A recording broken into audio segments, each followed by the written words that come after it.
দর্শক, বসন্তের কথা বলছিলাম।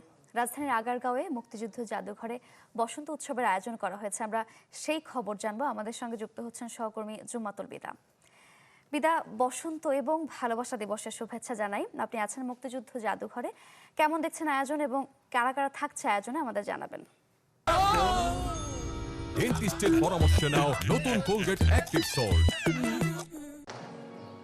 আপনাকেও বসন্তের শুভেচ্ছা।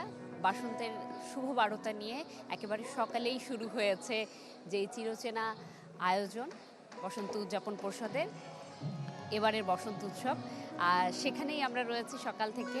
নগরবাসীর জন্য এই বসন্তকে কাছে থেকে দেখার যে সুযোগ সেটি কম হলেও নগরবাসী কিন্তু এই আয়োজনে আসলে যুক্ত হন। ইটকাঠের যে পাথরের নগরী, সেখানে প্রকৃতির বিশালতার পরশটা এই প্রকৃতি উদযাপনের আয়োজনেই আসলে ভিন্নভাবে দেখা মেলে, যার অংশবিশেষ হিসেবে সকালে নগরবাসী বিভিন্ন জায়গা থেকে ছুটে আসেন এই আয়োজনে।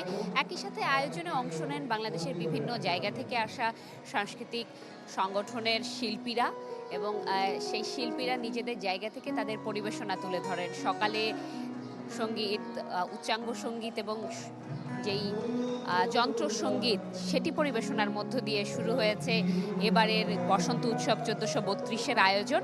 এবং বেলা বাড়ার সাথে সাথে এই আয়োজনে ধীরে ধীরে যুক্ত হচ্ছে অন্যান্য সাংস্কৃতিক সংগঠনের সঙ্গীত থেকে শুরু করে নৃত্য পরিবেশনা।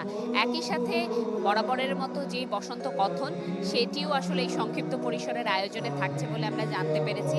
তবে শঙ্কার একটি বিষয় আসলে আয়োজক থেকে আমরা জানতে পেরেছি, সেটি হচ্ছে প্রতিবার এটি চারুকলার বকুলতলায় আয়োজন করা হলেও চলতি বছর সেখানে আয়োজন করার সুযোগটি মেলেনি।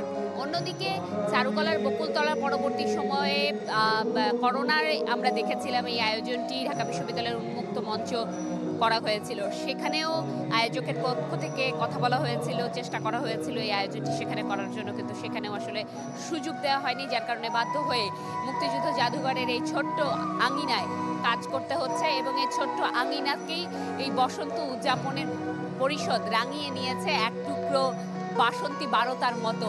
এখানে একই সাথে যেহেতু ভালোবাসা দিবস রয়েছে, পরিবার পরিজন নিয়ে সবাই আসছেন, এই আয়োজনে অংশ নিচ্ছেন, মুঠোফোনে চিত্র ধারণ করছেন তাদের ভালো লাগা খারাপ লাগার কথা। এখানেই আসলে অনেকদিন পরে হয়তো একজন আরেকজনের সাথে আলাপ করছেন, নতুন করে সম্পর্ক ঝালিয়ে নেওয়ার একটা বিষয়ও বলা চলে। এবং তরুণ যেমন আছেন, একেবারে পরিবারের বয়োজ্যেষ্ঠরাও কিন্তু আসছেন। যারা পরিবারের কনিষ্ঠ সদস্য আছেন তাদেরকেও তাদের পরিবারের সদস্যরা নিয়ে এসেছেন।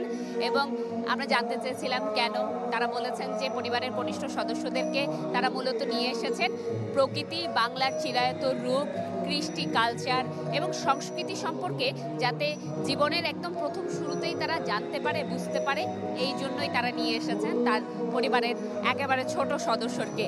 আসলে এই আয়োজন চলবে, যদি অন্যান্য বারের মতো এটি দীর্ঘ সময় নয়, তবে সংক্ষিপ্ত পরিসরে হলেও এই যেই প্রচলন, এই প্রচলনটা ধরে রাখার জন্য এই আয়োজনটি অব্যাহত রাখা হয়েছে বলে জানিয়েছেন আয়োজকরা। এই ছিল আমার কাছে সারিকা এখান থেকে সর্বশেষ।